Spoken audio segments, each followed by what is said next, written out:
जी प्यारे बच्चों, आपका आज इस सत्र में स्वागत है। आज हम कोऑर्डिनेट ज्योमेट्री स्टार्ट करने वाले हैं।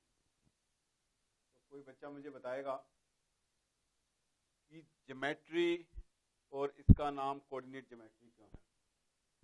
देखो बच्चों, जब हम चांद को देखते हैं जमीन से ऊपर की तरफ तो एक फ्रंट व्यू आता है, तो 2 डिमेंशन होती है। और यदि हम उसका टोटल व्यू लें तो वो पता नहीं कितने डिमेंशंस का होता है। तो ये जो ज्योमेट्री है अभी तक आपने प्लेन के अंदर की थी। किसके अंदर की थी? प्लेन के अंदर। तो प्लेन के अंदर का मतलब ये है कि वो 2 डिमेंशन थी। क्या थी? 2 डिमेंशन। तो 2 डिमेंशन थी, तो 2 डिमेंशन कोऑर्डिनेट ज्योमेट्री थी। 2 डिमेंशन ज्योमेट्री थी। तो प्लेन को जब हम चांद को भी देखते हैं तो वो भी हमें फ्रंट व्यू से 2 डिमेंशंस नजर आता है। तो अब एक मैथमेटिशियन था डेस्कार्टे। तो डेस्कार्टे ने सोचा कि अब इस प्लेन ज्योमेट्री को हम एल्जेब्रिकली करते हैं। एल्जेब्रिकली का मतलब ये होता है जिसके अंदर एक्स और वाई इन्वॉल्व होते हैं उसको हम एल्जेब्रिकली कहते हैं। तो डेस्कार्टे ने धीरे धीरे उसकी इन्वेंशन करनी शुरू कर दी और उस इन्वेंशन का नतीजा था कि हमें क्या मिली? Coordinate geometry. तो कोऑर्डिनेट ज्योमेट्री, जब हम ज्योमेट्री को एल्जेब्रिकली करते हैं तो उसे हम क्या कहते हैं बच्चों? कोऑर्डिनेट ज्योमेट्री कहते हैं। तो सबसे पहले आप लोगों ने देखा होगा कि हिंदुइज्म के अंदर एक सात्विक साइन बनाया जाता है, स्वास्तिक का साइन बनाया जाता है। तो मैथमेटिशियंस ने यहीं से सब कुछ सीखा। ये टोटल 4 क्वाड्रेंट होते हैं। इस वाले क्वाड्रेंट को कहा जाता है सतयुग। और उनका ये मानना है कि जो दुनिया है टोटल, इसका एक जो सर्कल होता है वो 5000 ईयर्स का होता है। तो हर युग जो होता है 1250 साल का होता है। उसके बाद आपका आता है सिल्वर, इसको कहते हैं गोल्डन एज।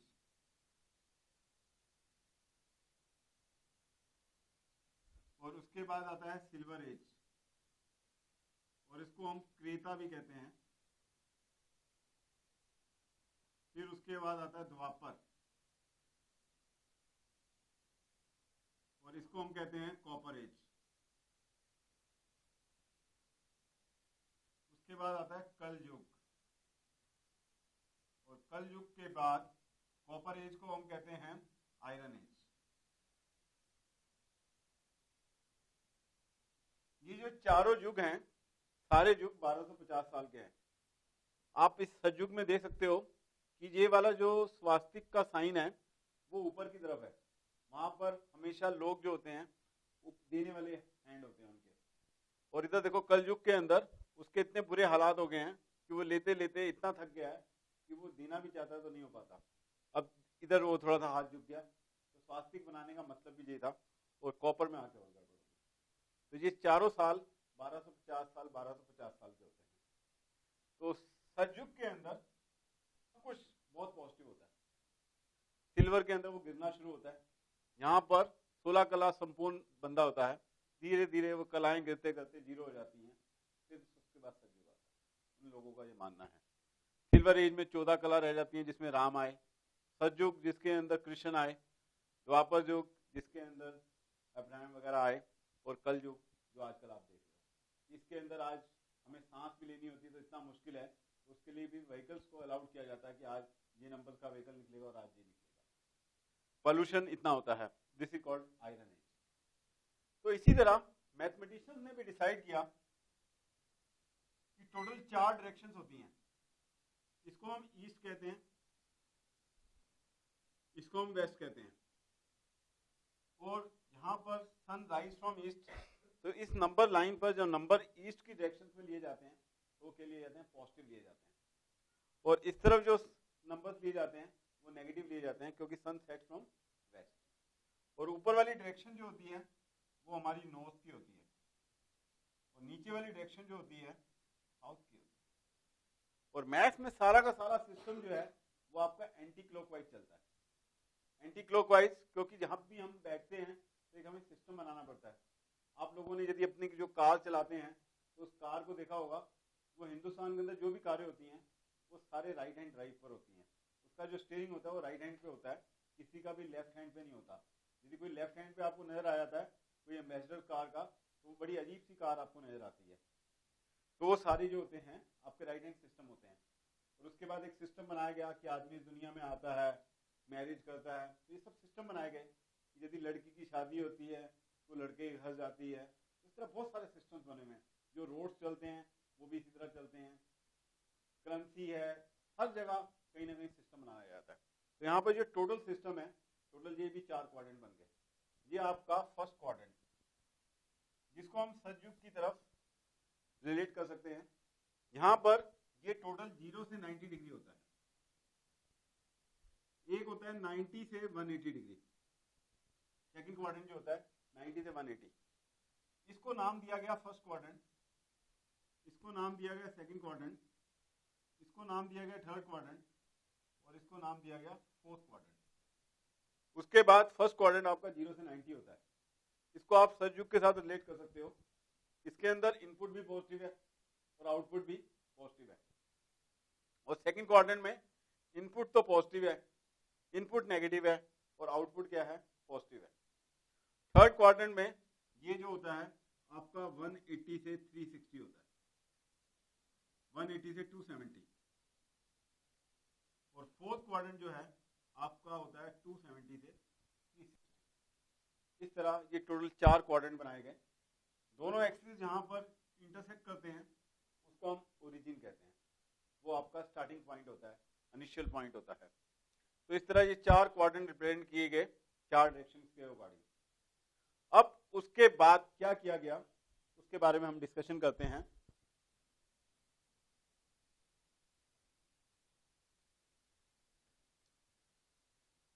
ये आपका एक्स एक्सिस है, जो आपकी एक स्लीपिंग लाइन है, जो आपने बचपन में सीखा, उसे कहते हैं स्लीपिंग लाइन। और स्टैंडिंग लाइन को क्या कहते हैं, वाई एक्सिस। इसको मैथमेटिक्स में हॉरिजॉन्टल लाइन बोलते हैं, इसको वर्टिकल लाइन बोलते हैं।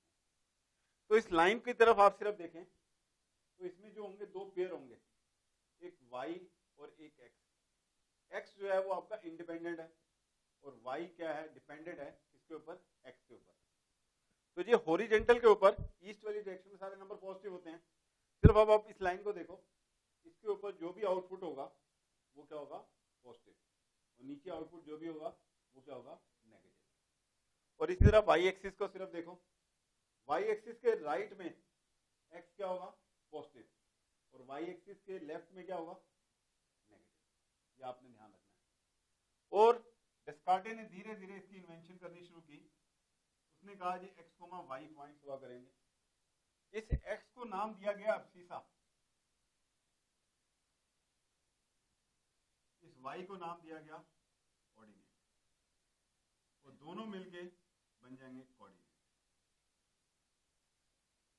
अब्सिसा और ऑर्डिनेट ये बन जाएंगे आपके कोऑर्डिनेट। अब ये कोऑर्डिनेट बन जाएंगे तो अब हम अपनी ज्योमेट्री जो है, जो भी जिस तरीके से भी करते थे उसको कैसे करेंगे, अलजेब्रिकली करेंगे। उस कोऑर्डिनेट ज्योमेट्री को, उस ज्योमेट्री को, प्लेन ज्योमेट्री को क्या कहा जाता है, कोऑर्डिनेट ज्योमेट्री। यहाँ तक बात आप सबको वो समझ आ गई। और ये कोऑर्डिनेट एक ऐसा चैप्टर है जो आपको एक ब्रिज की तरह काम करेगा। इसको आप आगे जाओ तो आगे भी पढ़ा सकते थे, 11th में भी काम आएगी, 12th में भी काम आएगी। तो ये एक ऐसा चैप्टर है, पहले ये चैप्टर आपके फोर्थ में नहीं हुआ करता था, आज से 8 साल पहले, लेकिन बाद में इंट्रोड्यूस किया गया, एपी भी बाद में इंट्रोड्यूस की गई, ये आईआईटी में भी आता चैप्टर। तो इसलिए इसका बेसिक और हर चीज बहुत अच्छे मजबूत बना के चलनी है आपको। ठीक है, यहाँ तक आप लोगों को समझ आ गया। अब उसके बाद समझ आई, उसके बाद उसने जो सोचा कि एक लाइन है, उस लाइन की मुझे यदि लेंथ निकालनी हो तो वो लेंथ कैसे निकाली जाएगी, वो समस्या आई।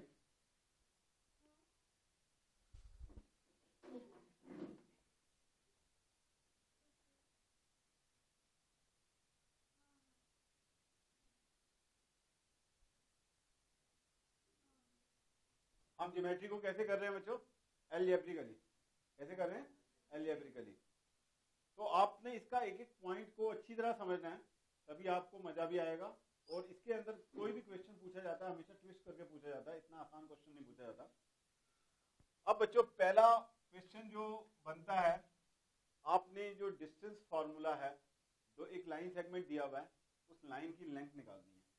यदि वो हम लाइन की लेंथ निकालना सीख जाएंगे तो उसके बाद हम बहुत सारे काम कर सकते हैं। काम कैसे कर सकते हैं? जैसे हमें इक्विलेटर ट्रायंगल प्रूव करना है, आइसोसेलेस ट्रायंगल प्रूव करना है, स्क्वायर प्रूव करना है, रोम्बस प्रूव करना है, कुछ भी प्रूव करना है, उसके बाद वो सारे जो भी फिगर्स आपने सीखे हैं आज तक ज्योमेट्री के अंदर, वो सब हो सकते हैं। तो आज पहला हथियार हम आप लोगों को दे रहे हैं, डिस्टेंस। अब वो एग्जामिनर जो है आप लोगों से बहुत कुछ एक्सपेक्ट करता है। एक लाइन है एक प्लेन के अंदर, उसके पॉइंट्स हैं x1 और y1, और जो दूसरा जो टर्मिनल पॉइंट है उसके पॉइंट्स हैं x2 और y2। इस लाइन को जानबूझ के मैंने सिर्फ फर्स्ट क्वाड्रेंट में लिया है, और वो कहता है आप डिस्टेंस फार्मूले को डिराइव कीजिए। आप कैसे करेंगे? तो जो वेरीफाई फर्स्ट क्वाड्रेंट के लिए होगा वो सब क्वाड्रेंट्स के लिए वेरीफाई होगा। तो यहाँ पर अब्सीसा क्या है फर्स्ट पॉइंट का? ए पॉइंट का अब्सीसा क्या है? x1, ऑर्डिनेट क्या है? y1, और बी पॉइंट, ये जो आपका टर्मिनल पॉइंट है, उसका अब्सीसा क्या है? x2, और आपका ऑर्डिनेट क्या है? y2। अब इस लाइन के बीच में बच्चों हमें डिस्टेंस निकालनी है। यदि आदमी यहाँ से चले और नाप ले, वो तो ऐसा तो कुछ होगा नहीं। तो यहाँ तो दोनों चीजें साइमल्टेनियसली हो रही हैं, तो उसके बारे में हमें जानकारी प्राप्त करनी है। और ये हमारा क्या बच्चों? ओरिजिन है। इसकी डिस्टेंस निकालनी है। सात्विक, थोड़ा सा इमेजिन करो कि इसकी डिस्टेंस कैसे निकाल सकता हूँ मैं, कैसे पॉसिबल है? अभिषेक,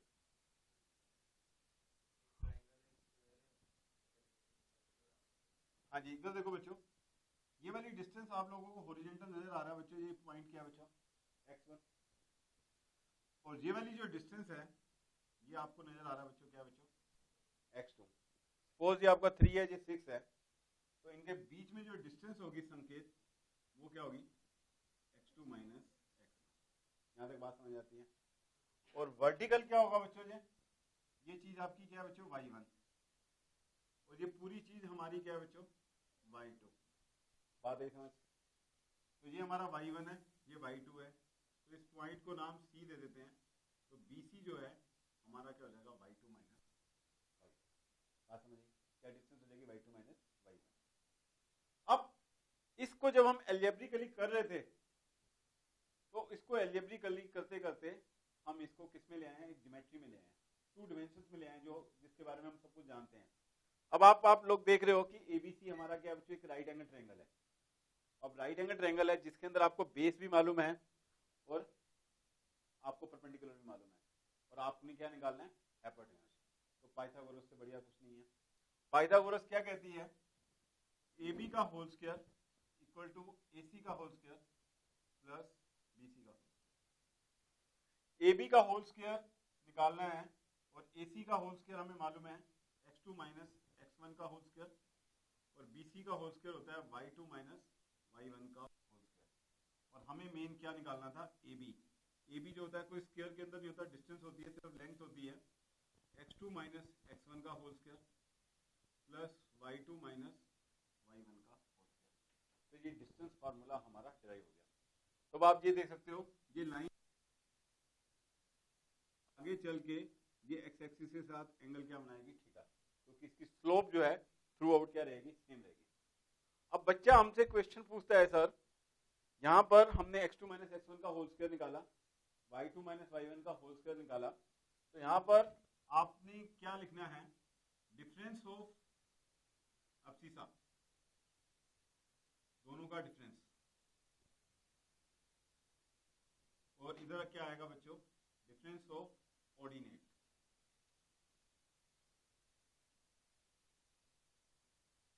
अब आयुष मुझसे पूछता है, सर कि ये हमें कैसे पता चलेगा कि इधर x1 रखना है या y1 रखना है, इधर मुझे y1 रखना है या इधर मुझे y2 रखना है? ये सारी बातें जो है बच्चों इममटेरियल हैं। बस आपने एक बात का ध्यान रखना है, क्या x1 पहले लिख दो। यदि आपने पहले लिखा तो जो डिफरेंस आप ऑर्डिनेट का लोगे वहां पर भी y1 पहले लिखा जाएगा और y2 बाद में, और यहाँ पर x2 बाद में। क्या आप इसे x1 माइनस x2 लिख लो, y1 माइनस y2 लिख लो। ऑर्डर जो है, जो सीसा का है, वही ऑर्डर किसका होना चाहिए? ऑर्डिनेट। ये हमारे पास डिस्टेंस फार्मूला डिराइव हो गया। तो ये हमेशा किसके अंदर आएगा बच्चों? स्क्वायर रूट के अंदर आएगा। तो तो आज के बाद एक प्लेन के ऊपर यदि दो ऑब्जेक्ट्स पड़े हैं, उनके हमें कोऑर्डिनेट्स मालूम है, तो हम उनकी डिस्टेंस बड़े आराम से निकाल सकते हैं। ठीक है, बात समझ आ गई या नहीं आ गई? अब मैं कुछ बातें आप लोगों से पूछूंगा, आप लोग मुझे एक्सप्लेन करेंगे और बताएंगे। सबसे पहले मुझे सात्विक बताएगा, बेटा एक ट्रायंगल दिया हुआ है और ट्रायंगल के तीनों वर्टिसेस हमें दिए हुए हैं और हमें तीनों वर्टिसेस जो हैं वो प्रूव करना है ये इक्विलेटरल ट्रायंगल के हैं। How we will prove it? This are equilateral triangle.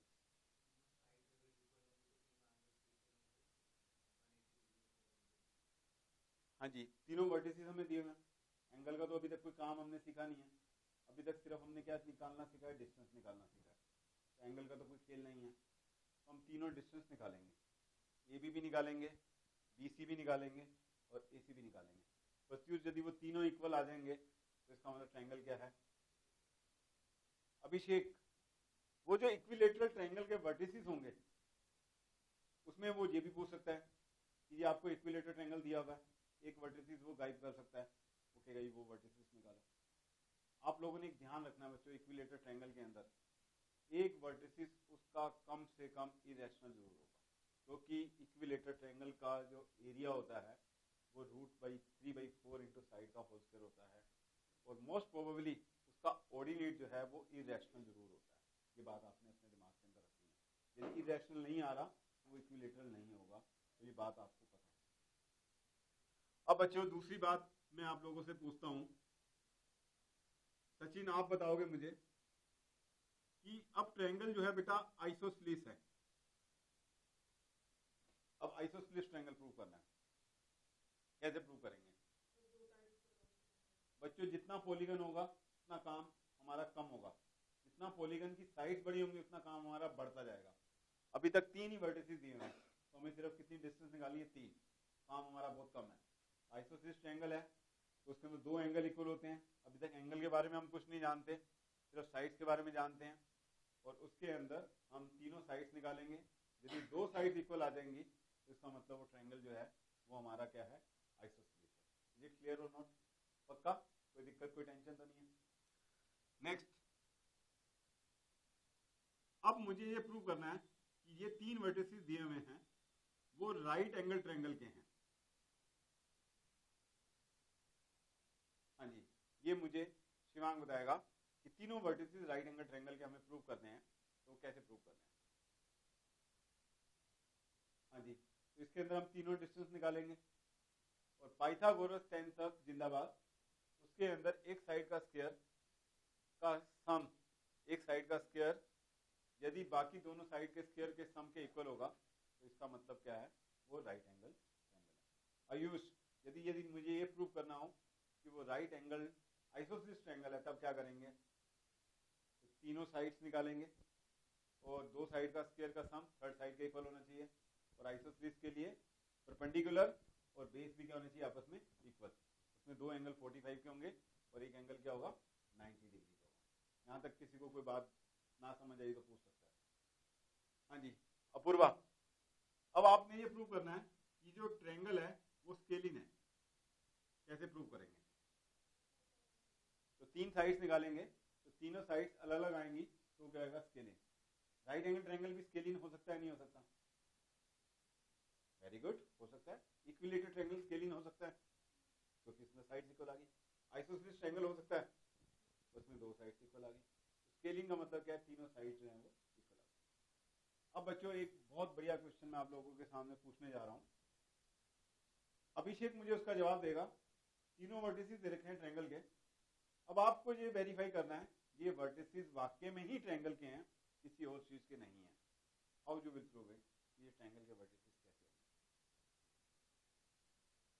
देखो बच्चों एक साल ऐसा था 2007 का, उस वक्त बोर्ड का पेपर चल रहा था, तो उन टाइम में बोर्ड का पेपर होता था तो बच्चों ने कभी एक्सपेक्ट ही नहीं किया था कि वहां डिस्टेंस फार्मूला भी पूछा जा सकता है।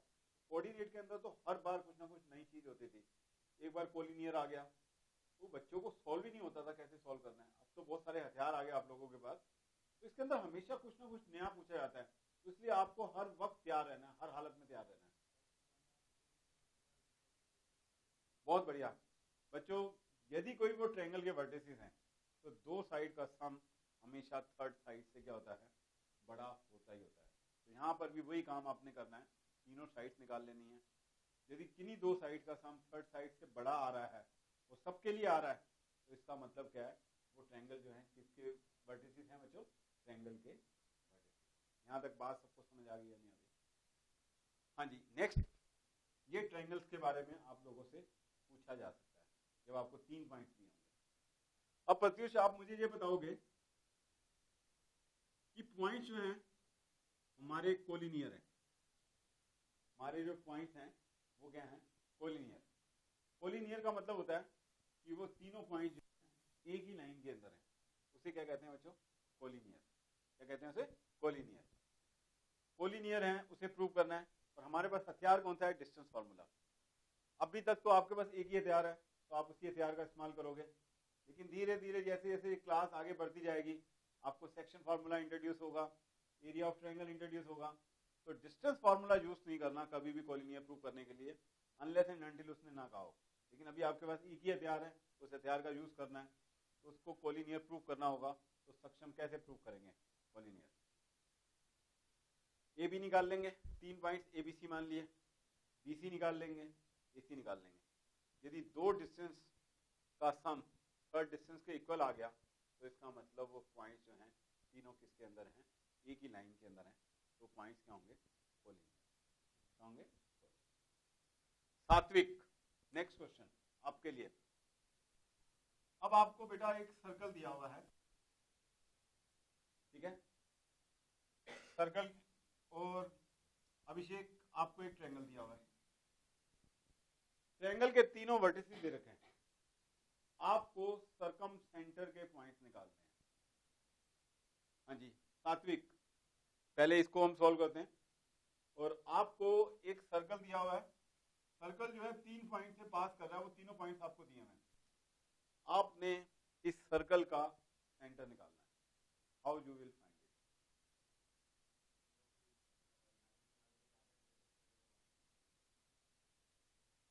लो ये लाइन बना दी मैंने, एक लाइन, ये 2 लाइन, 3 लाइन, कहाँ इंटरसेक्ट कर रही है?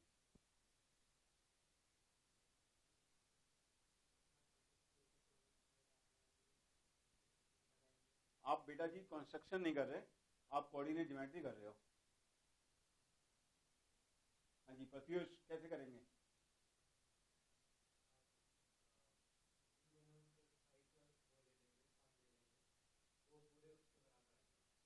अपूर्वा कैसे करेंगे? अपूर्वा कैसे करेंगे? आयुष,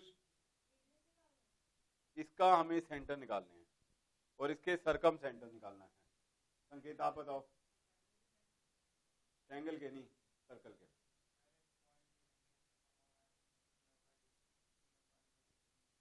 हाँ जी बहुत बढ़िया, क्लैप कर दो बच्चों इस बात के लिए। इधर देखो बच्चों, इसका सेंटर जो है वो भी कोई कोऑर्डिनेट होंगे, और वो कोऑर्डिनेट क्या होंगे बच्चों, x, y। क्या होंगे पॉइंट, क्या होंगे, x, y। तो इस पॉइंट को हम a ले लेते हैं, इस पॉइंट को b ले लेते हैं, इस पॉइंट को क्या ले लेते हैं, c।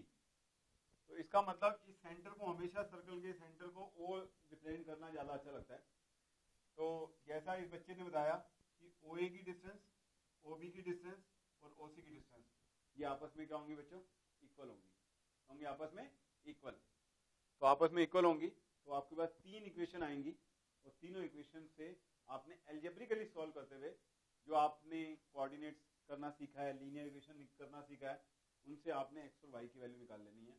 वही क्या होगा, उसके सेंटर्स होंगे। अब अगला क्वेश्चन मेरा ये है कि ट्रायंगल के तीनों वर्टिसेस दे रखे हैं और हमें जो है सरकम सेंटर निकालना है। शिवांग कैसे निकालेंगे?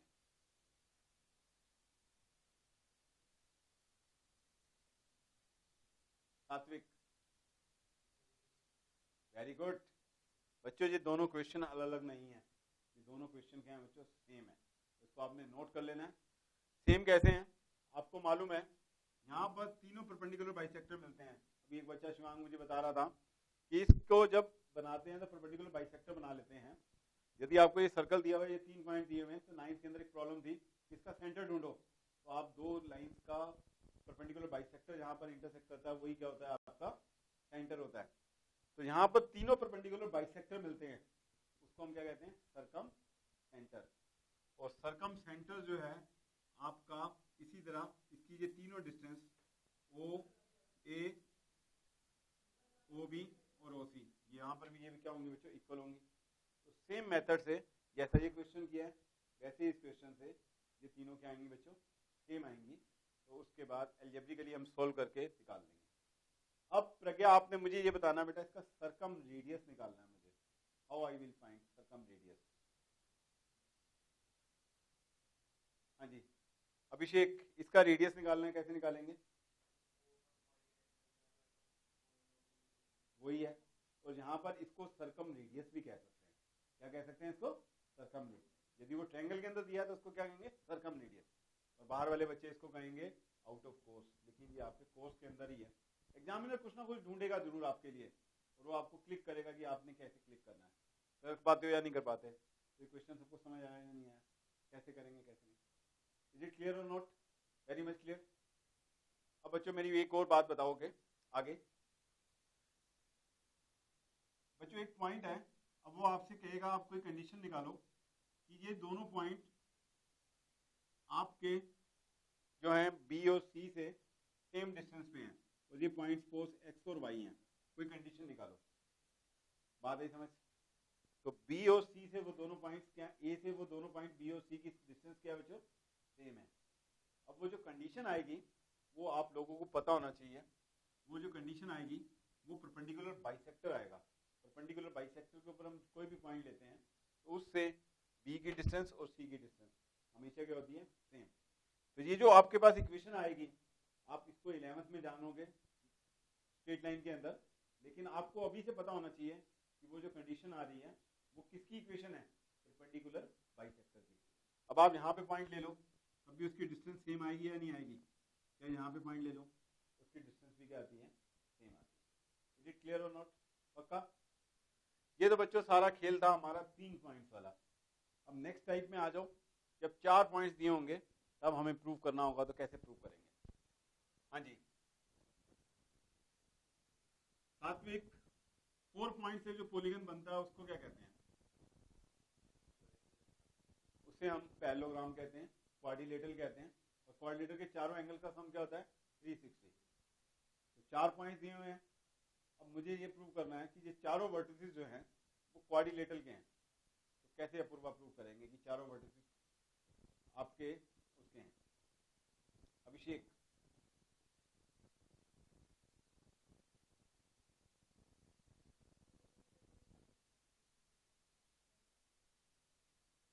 जैसे ट्रायंगल के वर्टिसेस दे रखे थे अभिषेक, तो हमें प्रूव करना होता था ये पॉइंट्स जो है सारे किसके हैं, ट्रायंगल्स के हैं।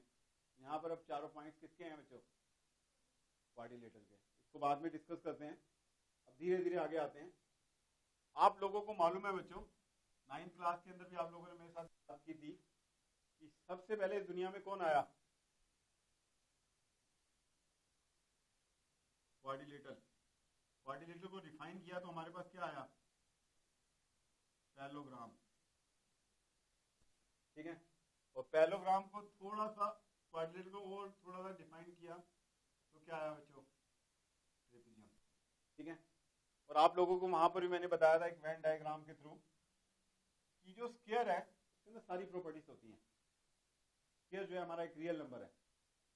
और उसके बाद धीरे धीरे पैरेललोग्राम से हमें क्या मिला, रोम्बस और रेक्टेंगल। इसको और रिफाइन हमने कर दिया तो हमें क्या मिला, स्क्वायर। तो स्क्वायर हमारा क्या बच्चों, एक रियल नंबर है। और उसके बाद ये हमारे इरेशनल नंबर, रैशनल नंबर, और ये हमारा क्या है बच्चों, इंटीजर्स, और उसके बाद आगे चलता है। तो स्क्वायर एक ऐसा क्वाड्रिलेटरल है जिसमें सारी कंडीशन फोल्ड होती हैं। धीरे धीरे हम बात करते हैं। सबसे पहले आपको 4 वर्टिसेस दिए हुए हैं, आपने प्रत्युष इसको पैरेललोग्राम प्रूव करना है। तो पैरेललोग्राम के अंदर अपोजिट साइड्स क्या होती हैं, पैरेलल होती हैं। यदि एक अपोजिट साइड भी पैरेलल और इक्वल है तो वो क्या होता है, पैरेललोग्राम। तो अब आप कह रहे हो सर कि ये अपोजिट साइड्स हमने इक्वल प्रूव कर दी, वो तो रेक्टेंगल भी हो सकता है। लेकिन रेक्टेंगल के हमें आगे भी फर्दर जाना पड़ेगा, क्योंकि every rectangle is also a parallelogram. उसके चारों वर्टिसेस यदि अपोजिट साइड्स इक्वल आ गई तो वो क्या हो जाएगा, पैरेललोग्राम। प्रीति, अब मुझे प्रूव करना है ये चारों वर्टिसेस जो हैं वो आपके रेक्टेंगल के हैं, क्या करना पड़ेगा?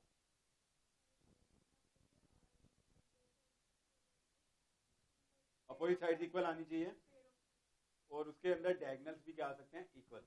उसके अलावा और भी कुछ कर सकते हैं प्रज्ञा, यदि डायगोनल इक्वल ना करें उसके अंदर एक डायगोनल गिरा लो और एक राइट एंगल ट्रायंगल वाली कंडीशन प्रूव हो रही है, तो इसका मतलब क्या है कि वो जो है हमारा रेक्टेंगल है। हाँ जी सक्षम, रोम्बस प्रूव करना होगा तो कैसे प्रूव करेंगे? चारों साइड्स इक्वल, उसको आगे फर्दर जाने की जरूरत नहीं है। और रोम्बस यदि वो कहता है और यदि आप सेफ साइड जाना चाहते हैं तो उसके डायगोनल्स को नॉट इक्वल दिखा दो, तो क्या हो जाएगा, रोम्बस हो जाएगा। ठीक है। और पैरेललोग्राम प्रूव करने के लिए एक हमारे पास हथियार और आएगा।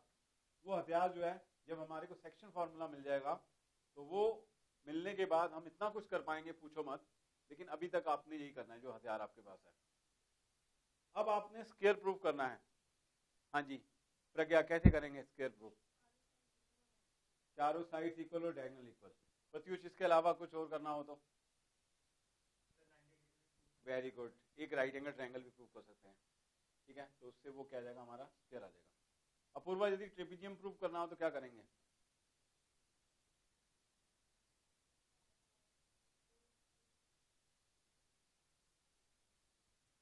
अभी तो कोई हथियार नहीं है, अभी प्रूव नहीं हो सकता।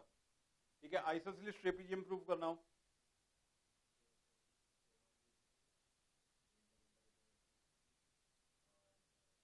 दो साइड्स इक्वल आएंगी बस, तो क्या हो गया, ट्रेपेजियम, आइसोसेलेस ट्रेपेजियम। ठीक है, तो बात समझ आई या नहीं? हाँ जी अभिषेक, यदि मुझे काइट प्रूव करना हो कि ये काइट है तो कैसे प्रूव करेंगे?